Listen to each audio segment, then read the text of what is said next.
अलीगढ़ को जहां एक और स्मार्ट सिटी बनाने के दावे नगर निगम के द्वारा किए जाते हैं, वहीं दूसरी ओर जलभराव जैसी समस्या को लेकर राजनीतिक दलों के लोग प्रदर्शन करते हुए नजर आ रहे हैं, जिसमें कांग्रेस के पदाधिकारियों के द्वारा अलीगढ़ के शाहजमाल स्थित ईदगाह के बाहर जबरदस्त प्रदर्शन किया है। कांग्रेस नेताओं के द्वारा आरोप लगाया है कि शहर में लगातार जलभराव की समस्या है। ईदगाह के बाहर चंद घंटे की बारिश में ताल तलैया पूरा शाहजमाल हो जाता है, इबादत गाह में पानी भर जाता है, लेकिन स्थानीय प्रशासन कोई कार्यवाही नहीं करता। यही कारण है जलभराव की समस्या से जनता जूझती हुई नजर आ रही है। कई बार शिकायतें की गई, लेकिन लंबे समय से आज तक जलभराव की समस्या से निजात नहीं दिलाई गई। इसके चलते कांग्रेस को ईदगाह के बाहर प्रदर्शन करना पड़ रहा है। कांग्रेस पदाधिकारियों के द्वारा जमकर नगर निगम मुर्दाबाद के नारे भी लगाए गए।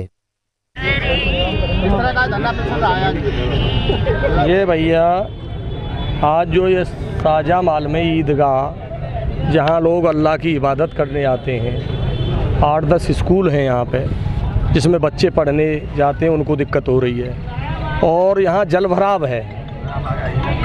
पूरे शहर का शायद ऐसा लगता है कभी पानी इधर ही कर दिया गया है। तो ये अधिकारियों को और हमारे जनप्रतिनिधियों को देखना चाहिए, क्योंकि राजा बिना प्रजा नहीं सो है, धन के लाख भरे हों अंबार।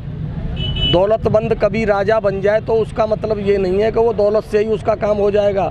जब जनता नहीं होगी तो उसकी जिंदाबाद कौन करेगा। तो इसीलिए जनता का हमेशा दिल जीत करके शासन करना चाहिए।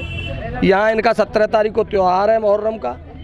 उस त्यौहार को दृष्टिगत रखते हुए यहाँ पर सफाई की तुरंत व्यवस्था करनी चाहिए। ये हमारी तरफ से चेतावनी है, क्यों कि आज इंजीनियर बहुत बड़े बड़े दावे करते हैं कि हमने ये कर दिया, पूरे शहर में जल निकासी का कोई ठोस डिसीजन नहीं है। बाकी हर बार नई सड़क उखाड़ दी जाती है और नई सड़क की जगह पर पुनः सड़क लगा दी जाती है दोबारा, कि अब के इसको इंटरलॉकिंग की जगह पर सीसी किया जाएगा और केवल कमीशन खोरी चल रही है। हमारे स्वर्गीय प्रधानमंत्री श्री राजीव गांधी जी ने कहा था कि हम 1 रुपया भेजते हैं और 10 पैसे जनता तक पहुँचते हैं। कांग्रेस से ज़्यादा ईमानदार कोई राजनीतिक दल न हुआ। क्यों कि देश की आज़ादी से लेकर के हर तरीके से जनता की जनभावना की कदर करते हुए आज हम सब लोगों ने ये जो इसलिए धरना दिया है कि आज जनता की यहाँ समस्या है। और जब किसी पार्टी के हम पदाधिकारी, हमारी पार्टी हाईकमान ने हमें जिम्मेदारी दी है, तो हम कोने कोने में, पूरे शहर में नहीं पूरे ज़िले में, लोगों का हर जगह भेदभाव हो रहा है लंबे समय से विकास। देखो, भेदभाव करने वाले ज़्यादा दिन नहीं चलते। भेदभाव की राजनीति ज़्यादा दिन नहीं चल सकती। क्यों कि गीता, कुरान, बाइबल की तरह पवित्र भारत का संविधान ये नहीं कहता कि हम भेदभाव पूर्ण निर्णय लें। शपथ खाते हैं, बड़े बड़े वायदे करते हैं और 7 पीढ़ी का इंतजाम करने के लिए राजनीति हो रही है आज के ज़माने में।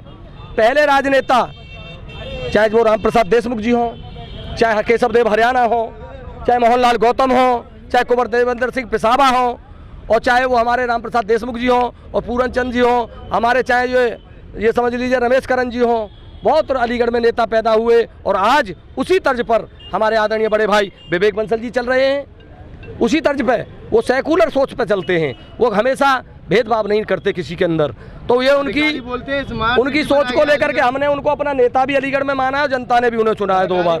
स्मार्ट सिटी अलीगढ़ लगता है आपको स्मार्ट है? देखो, स्मार्ट सिटी बात कहने से काम नहीं चलेगा।